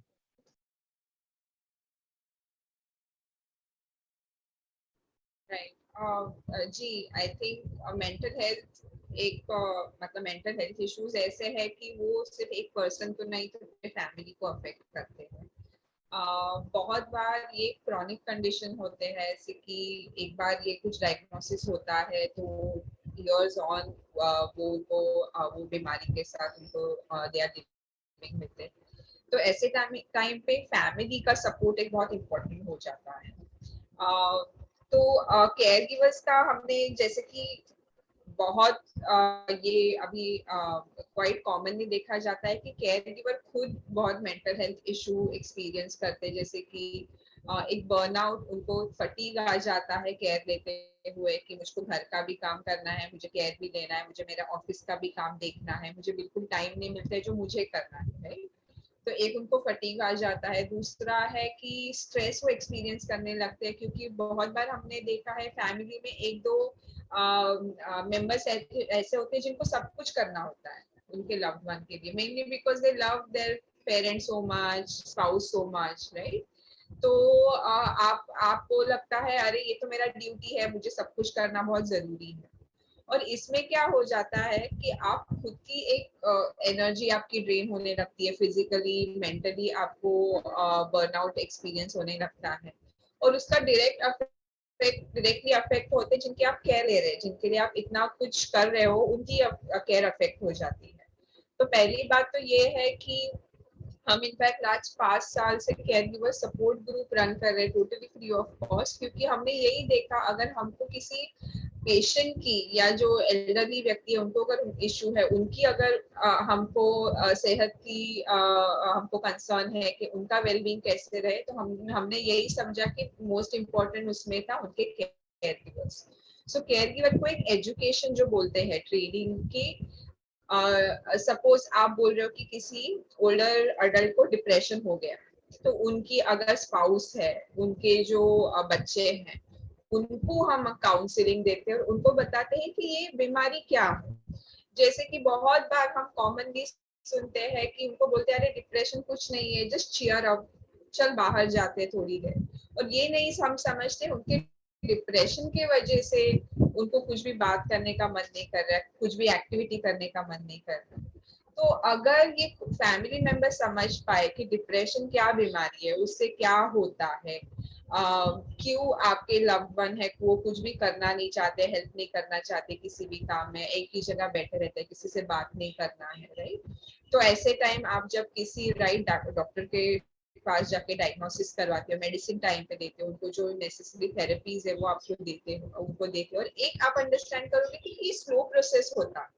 ऐसे नहीं कि आज आपने इंटरवेंशन शुरू किया और 2-3 दिन में, जैसे कि बुखार आता है, कुछ हमने गोली दिया 2 दिन में ठीक हो जाते हैं, वैसे नहीं है। It's a long term process, कभी कभी महीनों भी लग सकते हैं। तो एक पेशेंस तभी केयर गिवर्स में आ सकता है जब they know about the disease. So हम एक ट्रेनिंग पे बहुत फोकस करते हैं केयर गिवर्स में, और ट्रेनिंग में उनको डिसीज के बारे में बोलते हैं, फ्यूचर ऑफ केयर कैसे होना चाहिए बोलते हैं। तीसरी बात आती है केयर गिवर्स को खुद क्या वार्निंग साइन देखने चाहिए कि उनको फिर पता चले उनका मेंटल हेल्थ और फिजिकल हेल्थ अफेक्ट हो रहा है, कब उनको प्रोफेशनल हेल्प लेना जरूरी है, कब they should ask for help. ये सब चीजें हम कवर करते हैं। तो बेसिकली यस, मतलब केयर गिवर्स स्पेशली जो मेंटल हेल्थ इश्यूज के लिए केयर कर रहे हैं, वो बहुत बार हमने ये सुना है कि उन्होंने हमारे सपोर्ट ग्रुप में खुद आके बोला है कि आई विश मेरे डैड को कैंसर होता और ना कि डिमेंशिया होता, क्योंकि cancer is a much better disease to have than dementia. Dementia में कितने इश्यूज आते हैं, बिहेवियरल सिम्टम्स आते हैं, इस डिसीज के बारे में कितना स्टिग्मा है सोसाइटी में, राइट। तो बहुत बार एक फिजिकल हेल्थ इश्यूज हो तो society is more acceptable towards those families, but compared to mental health issue, तो वो एक स्टिग्मा ना, सच बोलूं तो आज हम जो लोग यहाँ प्रेजेंट में हूँ, डॉक्टर्स है, जो भी है, सीनियर्स है, हमारे हाथ में है कि अगर हम कभी हमको पता चलता है किसी को मेंटल हेल्थ इशू है, तो we more helpful towards them. नहीं ना कि सिर्फ जिस किसको कैंसर हुआ है, हार्ट डिसीज हुआ है तो इज ओके, बट बाइपोलर है, सिजोफ्रेनिया है तो इट्स नॉट ओके, बिल्कुल नहीं। तो एक फैमिली केयर गिवर्स को हम सब सपोर्ट कर सकते हैं, उससे जो पेशेंट है उनको भी हेल्प हो सकता है। तो जो केयर गिवर है, मेरे हिसाब से care giver should try to support themselves, and support groups for care givers भी बहुत हैं स्पेसिफिक टू कंडीशंस, जैसे उन्होंने बोला डिमेंशिया के लिए हैं। फिर जैसे ग्रेसफुली में आप लोगों को तो पता ही है कि हम सपोर्ट ग्रुप्स ऑलमोस्ट पहले फिजिकली जस्ट लोक में करते थे, और अभी काफी टाइम पूरे पैंडेमिक में हमने ऑनलाइन सपोर्ट ग्रुप्स किए हैं। तो अल्टीमेटली आई थिंक ये सब सपोर्ट ग्रुप्स आपके लिए हैं, जहाँ पे आप और एक्सप्रेसिव हो, अपने बारे में बात करें, और केयर गिवर्स ऑब्वियसली दूसरों के एक्सपीरियंसेस से लर्न कर सकते हैं। तो अभी हम आखिरी चरण जाते हैं क्वेश्चंस के, फिर उसके बाद जो ऑडियंस है उनसे क्वेश्चंस जरूर लेंगे हम, तो आप अपने रेडी रखिए। तो डॉक्टर बंगर, टिप्स, अगर आपको एक ओल्डर एडल्ट और केयर गिवर को टिप्स देना हो कि मेंटली हेल्दी कैसे रहना हो, तो वो प्रिसाइसली कौन से टिप्स होंगे? What tips will you like to give an older adult to be more mentally active and at the same time take care of their mental health? जैसे कि मैंने पहले बताया था कि जो हमारे हाथ में जो है, जो हमने रिस्क फैक्टर जब डिस्कस किए थे, इस समय पर आपका जो भी दवा गोली है वो सब लेना जरूरी है, क्योंकि मेंटल हेल्थ रिलेटेड अगर आपको समझो कोई बीमारी है, तो उसका जो दवा गोली है वो समय से लेने से आपकी बीमारी कंट्रोल में रह सकती है। और जब डॉक्टर आपको बोले तभी आपने दवा गोली का डोज कम ज्यादा करना चाहिए, गोली बंद करनी चाहिए। So please follow the doctors advice, कि जब आपको फॉलो अप जो रेगुलर है आप अपॉइंटमेंट रखिए। मेंटल हेल्थ रिलेटेड जो टिप्स है, जैसे कि ये कहना बहुत आसान है कि you keep calm and try and relax, think positive, ये सारा बोलना बहुत बहुत ही आसान है। और मैं खुद के इससे बोलूंगा कि 3 हफ्ते पहले मुझे कोविड हो गया था, मैं हॉस्पिटल में एडमिट था, तो I was on the other side of the table as it were. तो मैं एक पेशेंट बन गया था, सब मेरे जो कलीग्स थे वो मेरे डॉक्टर बन गए थे। तो ये जो है कि मैंने भी खुद ये देखा कि ये सारा इजी नहीं होता है, to go through an illness like COVID. तो जब ये कोविड रिलेटेड इलनेस आपको हो जाते हैं, जैसे एंजाइटी हो जाती है, डिप्रेशन हो जाता है, पैनिक है या नींद की है, तो इसको कंट्रोल करने के लिए काफी टाइम लग सकता है। तो पेशेंस इज की। तो जब हम बोलते हैं कि in that interim period you keep positive, you have a nice manner, good connection with your family friends. WhatsApp से आप मैसेजेस भेज सकते हो, दुनिया के कई भी कोने में आप कनेक्ट हो सकते हो, आजकल वो है। तो remain in touch with people. Social contact जो है वो एक बहुत ही इम्पोर्टेंट एस्पेक्ट है, क्योंकि जब हम ट्रीट करते हैं मरीज को, it is with medication, with counselling या psychological help, and third is social intervention. तो ये जो 3 pronged अप्रोच है, जो त्रिशूल जैसा काम करता है।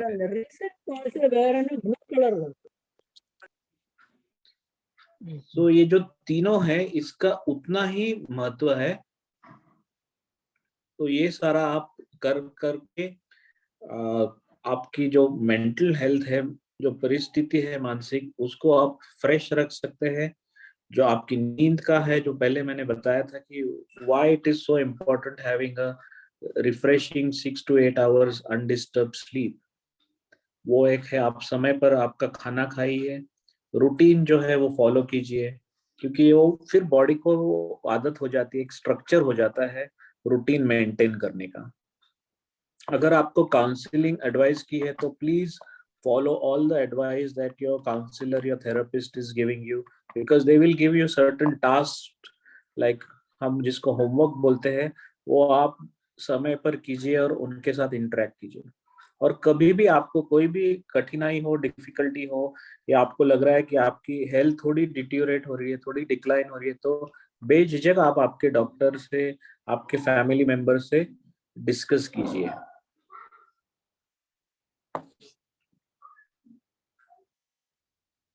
आई थिंक बहुत सारे इम्पोर्टेंट टिप्स सर ने बोले, और आई थिंक बहुत ही इम्पोर्टेंट जो मैं वापस हाईलाइट करना चाहूंगा कि प्लीज जब दवाई है, दवाइयों को बढ़ाना, घटाना, ज्यादा डोज करना, वो प्लीज आप खुद मत कीजिए।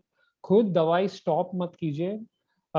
You have to be in touch with your mental health care provider, और उस हिसाब से ही आप डिस्कस करके ही कीजिए, क्योंकि ये ऐसी दवाइयां हैं जो ओवरडोज ज्यादा लेने पे भी इशू कर सकती हैं। तो you have to be very vigilant. और डाउट्स जो है, जैसे मैं हूँ, जैसे डॉक्टर बंगर है, we are always ready to give you explanation. तो झिझक की जरूरत नहीं है। तो आप, और जितने भी डाउट्स आ रहे हैं, बहुत सारे time as a patient, as an older adult, हमको लगता है कि पूछना चाहिए, क्या पूछेंगे, कितनी बार पूछे, नहीं, आप जितने बार भी पूछेंगे आप आपको हेल्प करेंगे। पर डाउट क्लियर कीजिए, और घर जाने के बाद भी आपको कुछ डाउट होता है दवाई लेने के टाइम में, तो वो भी जरूर क्लियर कीजिए। तो I think before we start taking questions, Amrita ji, you wanted to actually show a video also, so I'll just I'll share it. Sum up अपना discussion if we have time.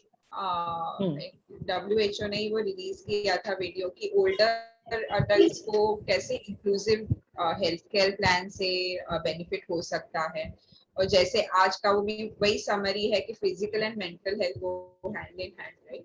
तो वो different tips on that policies के point of view भी I am sure बहुत senior लोग हैं आज हमारे, they can also work towards building that kind of society around us. So if we have time, yes.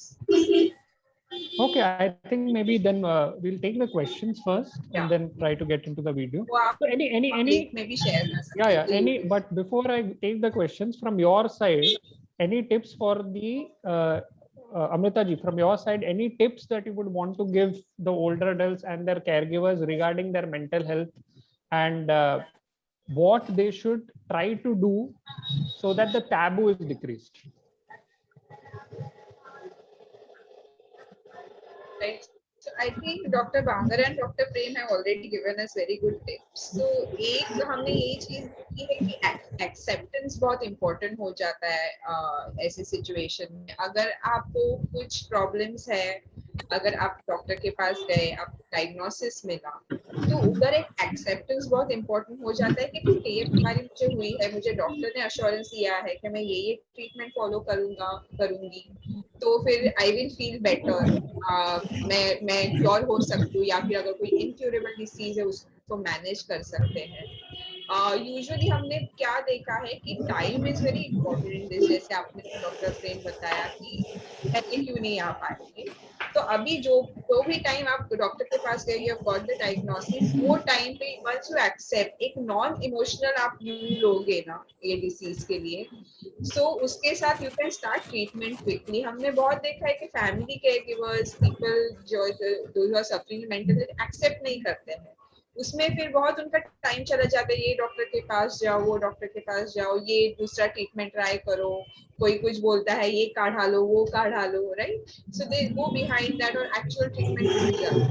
तो acceptance for the people who have the disease और उनके family members जितना जल्दी से जल्दी डायग्नोसिस एक्सेप्ट करे और उस पर करे, ट्रीटमेंट करे, डाइट फॉलो करे, एक्सरसाइज फॉलो करे, they will have better results. बाकी सब तो आप दोनों ने कवर कर लिया है। सो हाँ, तो I think it's never too late. वो इम्पोर्टेंट है कि आप ये मत सोचिए कि the day that you approach और आपका डायग्नोसिस हो गया वहां से लेट अस वर्क।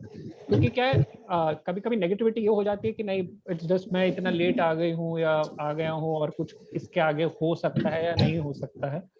तो सबको इसका इतने अच्छे से आंसर देने के लिए doctor Bangar and Amrita ji, thank you. But of course the audience के क्वेश्चंस मोस्ट मैटर करते हैं। तो एक जो चैट बॉक्स में आई थिंक सर ने टू एन एक्सटेंट किया है, सर्टन प्रॉब्लम्स जो होते हैं बट आर ऑब्वियस, जैसे मेमोरी लॉस हो, अल्जाइमर्स हो, but how does one realise that he और she needs therapy when it comes to depression और anxiety disorders? So how does one realise that? I think you have partly answered it. So we can take that one first. Is it something common or normal, or because it's commonly misunderstood कि it's just said कि नहीं, ये तो ageing का part है, behaviour change हो रहा है, तो मतलब it's basically because of ageing? तो ये जैसे हमने बताया था पहले कि अगर ये जो आपकी बीमारियां जो नहीं हो रही है, कि ये अगर आपके लाइफ पे इम्पैक्ट कर रही है, आपकी पर्सनल सोशल लाइफ या फंक्शनिंग, आप अगर अभी जॉब में हो, if it is affecting your functional life, causing functional impairment, तो ये तभी आपको, दैट इज द पॉइंटर कि आपको थेरेपी की जरूरत है या फिर दवाइयों की जरूरत है। So that is the time when you should seek professional help. और जैसे सर ने बोला कि quality of life I think बहुत इंपॉर्टेंट है। आपकी क्वालिटी क्या है, आप कितने स्वतंत्र हैं, आप कितना चीजें खुद कर सकते हैं, और वो सिर्फ फिजिकली नहीं होती है। जैसे आप मेंटली डाउन होते हैं तो बहुत सारी चीजें, क्या कुछ करने का मन नहीं करेगा, अपना नहीं करेंगे, तो वो वाला चेंज आपको जरूर समझना चाहिए। अच्छा, मिस्टर ढोकले सर, आपने हाथ उठाया हुआ है। मिस्टर ढोकले, हाँ जी, बोलिए सर, आपका क्वेश्चन। माझा अनुभव असा आहे की मला फेब्रुवारी पासून 3-4 महिने मी एन्झायटीच्यानी आजारी होतो, बरोबर. तर आम्हाला जो आम्ही गोड लोक आहोत त्यांना हा प्रॉब्लेम आहे की प्रायव्हेटली फार आम्हाला पैसे भरावे लागतात तिकडे. म्हणजे व्हिजिटिंग चार्जेस म्हणून आम्हाला एवढे पैसे भरावे लागतात. तर आता हा प्रोग्राम ऐकून मला फक्त एवढंच पाहिजे की तुमचा सपोर्ट ग्रुप आम्हाला मदत करणार असेल तर आम्हाला त्या सपोर्ट ग्रुपचं ह्याच्यावर टाका, फोन नंबर आहे ते, म्हणजे आम्ही त्याच्यात जाऊ बाहेर. कारण एन्झायटीने मला बराचसा त्रास दिला आणि फी फार घेतात ते प्रायव्हेटली. आणि तर फी घेऊ आपण द्यात, ते वेळ कुठे देत राहता? नाहीत, वेळ देत आपण नाहीत आणि काउन्सिलिंग करत नाहीत. हा, कुठे राहता ढोकले साहेब वेळ आपण? देत नाहीत. जास्त डोंबिवलीला राहतो मी. अच्छा अच्छा अच्छा. तर तुमच्या ठाण्यामध्ये ठाण्यामध्ये 2-3 चांगले संस्था आहेत, जसे इन्स्टिट्यूट, हा, IPH आहे, तिथे डॉक्टर नाडकर्णी आहे आणि त्यांच्या टीम मध्ये एक 8 ते 10 तरी डॉक्टर असावेत आणि थेरपिस्ट पण आहेत भरपूर. तर ते तुम्हाला सगळ्यात जवळ पडेल. आणि जर डोंबिवलीत किंवा त्या साईडला दुसरे डॉक्टर असतील तर मी तुम्हाला जरूर कळवीन, किंवा जर तुम्हाला चालेल. बांद्र्याला यायला काही हरकत नसेल तर तुम्ही बांद्र्याला पण येऊ शकता. होली फॅमिली हॉस्पिटलला मी असतो. दर मंगळवारी साधारण 10 ते 11:30 मी असतो आणि ते चॅरिटेबल आहे. हा मुद्दा मी हे पण काढला होता की आमचे जे नातेवाईक आहेत त्यांना तुम्ही काउन्सिलिंग करा, तर ते त्या लोकांनी त्याला पण काउन्सिलिंग केलं नाही. अच्छा अच्छा. म्हणजे वेळ कमी देतात आणि काउन्सिलिंग करत नाही, असा अनुभव आहे प्रायव्हेट लोक. अच्छा अच्छा, ठीक आहे. आता दुसऱ्यांचं तर आणि परत आपण फी काय पण सांगू जास्त नाही आहे. शकत. दुसऱ्यांचं कसं अप्रोच असतो काय आपण सांगू नाही शकत. मी स्वतः काही बोलू नाही शकत. पण आमच्या याच्यात तुम्ही जर आलात तर आम्ही आमच्या क्षमतेमध्ये जेवढं काय होऊ शकतं आम्ही तेवढं करू तुम्हाला मदत करण्यासाठी. अच्छा, thank you sir. Thank you. Okay, there's another question. What to do with a person who has a paranoid personality? Such people put family members into a lot of distress. I think this is a question. This is a question to both of you. I mean, maybe Dr. Banga can take it first, and then Amrita.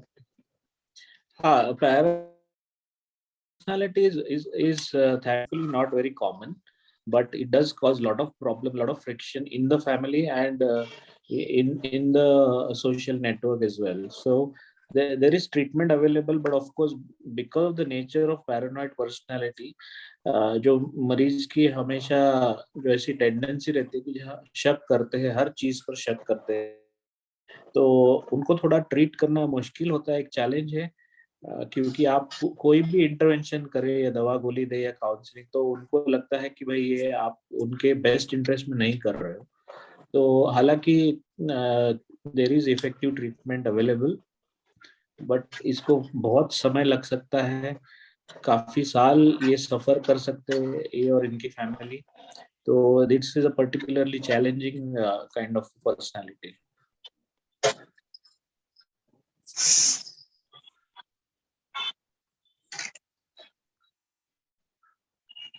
Hello You are on mute.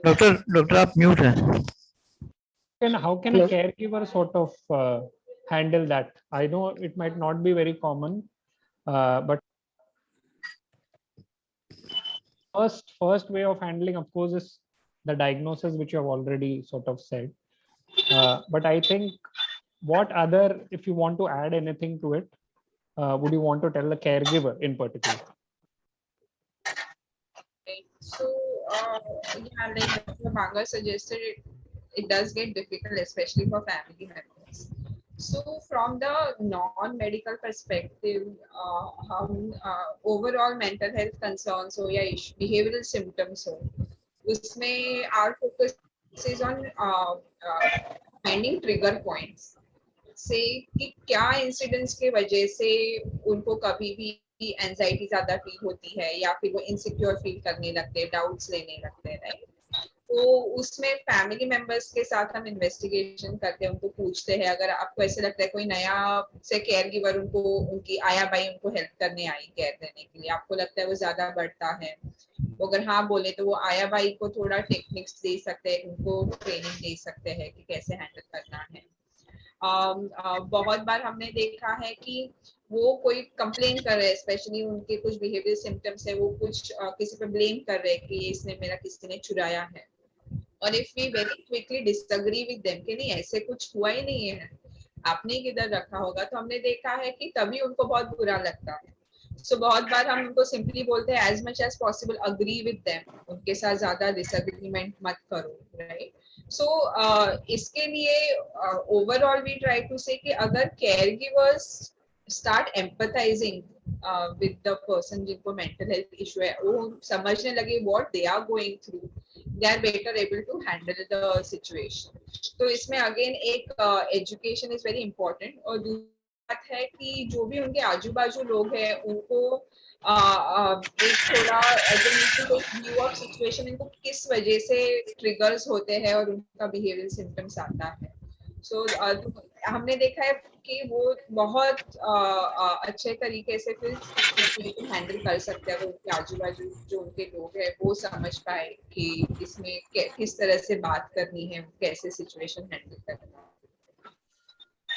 बिल्कुल. And I think more than trying to argue and trying to be more forthright and बोलना कि आप गलत हैं आप ये, try to be more उनके साचे में ढालने की कोशिश कीजिए, rather than being totally. And I think to a great extent dementia के मामले भी यही सही है कि आपको modify करना होता है कभी भी आपको, rather than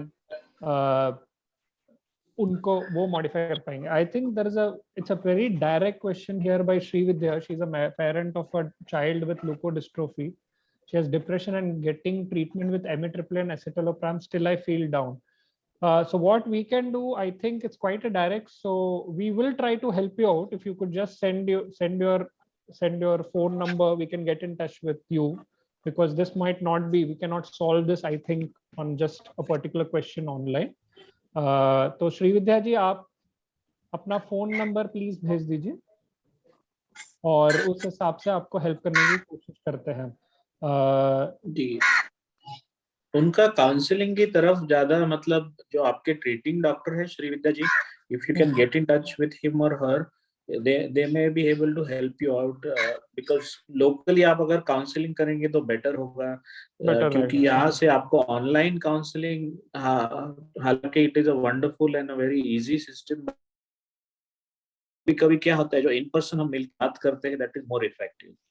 बिल्कुल, I think I agree with doctor Banga. तो आई थिंक आप पहले वो कीजिए, बट या if you can still get in touch with us, अगर आपको जरूरत पड़े तो we will be able to help you. I think again, what is the treatment for paranoid personality? I think it's not an easy question to answer, Dr. Banga. It is sort of, there are various things we can do in terms of treatment. So depending on where the person lives, I think they can see the local psychiatrist. जो भी उनको treatment है वो वहां से मिल सकती है, क्योंकि हम यहाँ को एकदम डायरेक्टली कंसल्टेशन या कुछ ऑफर तो नहीं कर पाएंगे. बिल्कुल. और किसी के कोई भी क्वेश्चंस हैं? Because we are almost I think getting to an end. और किसी के क्वेश्चंस हैं तो प्लीज आप हाथ खड़े कीजिए, चैट बॉक्स में भी लिख सकते हैं, आपने आपको अनम्यूट कर सकते हैं और पूछ सकते हैं. Hello sir. हाँ बोलिए, दालवे मैडम बोलिए. ये जैसा इधर अपने को, हेलो, हो बोला तुमचा आवाज येतोय, बोला. येतोय ना? हो येतोय, बोला. इकडे आपल्याला जसं हे तुळशीचं तिथे आहे, तर मुंबईला सोडून नाशिक वगैरे इकडे पण आहे का अशी हे संस्था,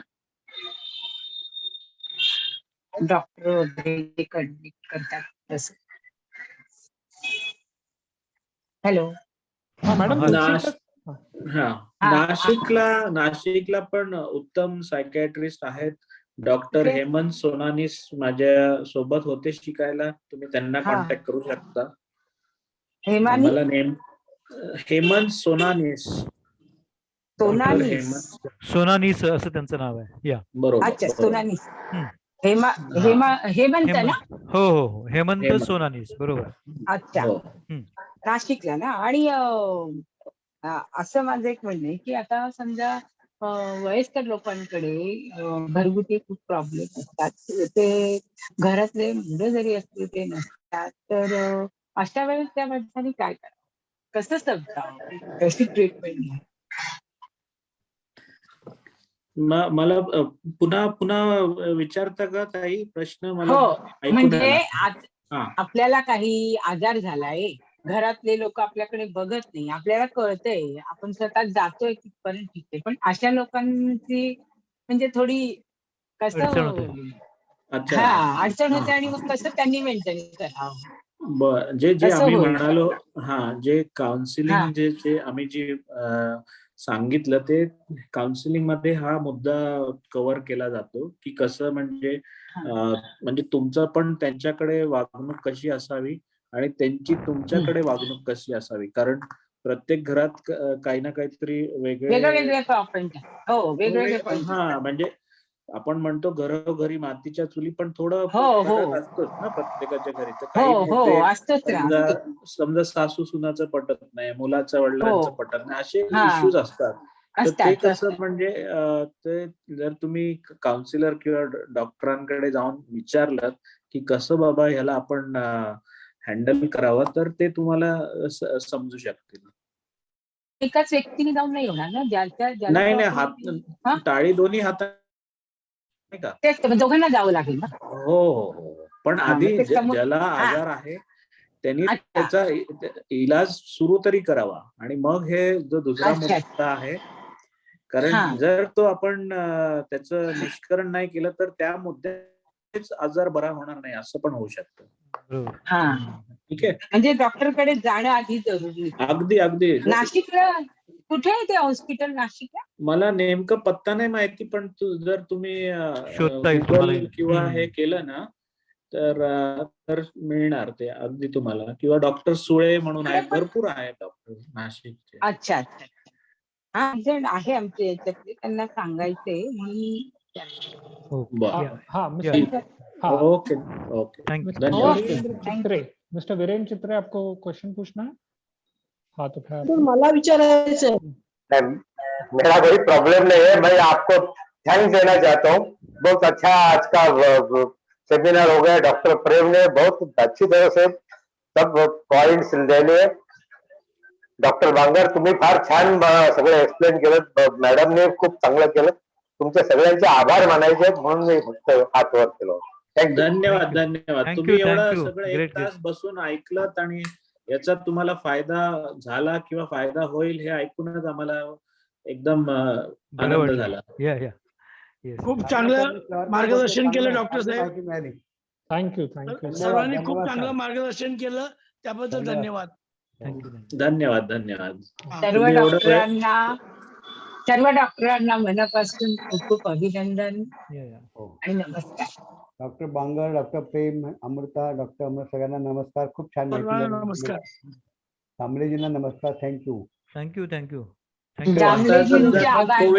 थँक्यू. कोविड नसलं असतं तर आपण समोसा, चहा, ब्रेड, पकोडे खात एकमेकांना भेटून आपण बोललो असतो सगळ्यांचं प्रत्यक्ष. या समक्ष भेट झाली असती, पण आता आपण कोविडमुळे नावेला आहे आपला. Yes yes. दामले सरांचे सर्व आभारी आहोत. त्यांनी खूप हो, छान दामले सर, अरेंज त्यांनी- मीटिंग नाही, आपण अरेंज केली. नेक्स्ट टाइम जेव्हा भेटू तेव्हा डबल चहा आणि भजे खाऊया आपण. चालेल चालेल. पेशंट लोक इकडे तुम्ही म्हणता पेशंट लोकांना तळकट खाऊ नका, चहा पिऊ नका आणि पार्टी ठेवायची, कसं होतं? एखाद वेळेला चालतं. नाही, हो. हे बरोबर बोलत आहे तुम्ही, पण प्रमाणात खायचं का? प्रमाणात खायचं. मार्गदर्शन पेशंटसाठी राजाचं काम काय असतं, प्रजेला मार्गदर्शन करायचं. आणि मी म्हणत नाही की रोज संध्याकाळी 6 वाजले की चहा आणि पकोडे खा. नाही रोज नाही, पण आपली वर्षात एकदा भेट होईल ना, तर एकदा हा. काही खाल्लं हरकत नाही. या. अच्छा, अच्छा. नाही तर म्हणजे तुम्ही फळ वाटा पण काढायला पाहिजेत ना आपल्याला. या. खाणारे खातील, पण ज्याला चालत नाही तो बघत बसतील, काय करायचं? हा. पण ते तुम्ही खाल्लं तर ते जिरवलं पण पाहिजे ना. हा, मग ते तर आहे. महत्वाचा मुद्दा तो आहे. हा. बरोबर बरोबर. या या. थँक्यू सर्व नाशिकला डॉक्टरांना, सर्वांना थँक्यू साहेब. Thank you thank you. थँक्यू. या. नाशिकला सर्वांना तुलसी guidance दिलं ट्रस्ट तुम्ही, आहे. खूप छान. हाँ तो आपने जो तुलसी ट्रस्ट के बारे में पूछा था वो हाँ। आप मिस्टर दामले को एक बार पूछ लीजिए, वो आपके टच में रहेंगे। या या. अच्छा, तो मैं ऑलरेडी 6:30 हो चुके हैं, तो आई थिंक ओके, सबसे पहले ओके। तो मैं धन्यवाद कहना चाहूंगा डॉक्टर आप- संतोष बंगर का और अमृता जी का कि वो हमारे साथ आए और एक जो मेंटल हेल्थ अवेयरनेस की जो सर लागलंय. फिजिकल हेल्थ के साथ मेंटल हेल्थ का लगेगा इंपॉर्टेंस जो मुझे। रहता है उसके बारे में बहुत अच्छे से क्वेश्चन आंसर्स किए। और सबसे ज्यादा मैं थैंक्स ऑडियंस को कहना चाहूंगा कि वो उन्होंने बहुत एक्टिवली पार्टिसिपेट भी किया, क्वेश्चंस पूछे और बहुत ही पेशेंस से पूरे टाइम में उन्होंने सब जो भी हमने आपको इन्फॉर्मेशन दी वो ग्रहण भी किया और होपफुली आप उसको प्रैक्टिस भी करेंगे। तो थैंक यू वेरी मच और जल्दी जरूर मिलेंगे हम दूसरी चीजों के साथ भी। So thank you, thanks thank you very much. Yeah. Okay, धन्यवाद. ओके, धन्यवाद. शुभरात्री. धन्यवाद धन्यवाद. या. Thank you. धन्यवाद डॉक्टर साहेब. धन्यवाद धन्यवाद. Thank you thank you. Thank you. Bye bye.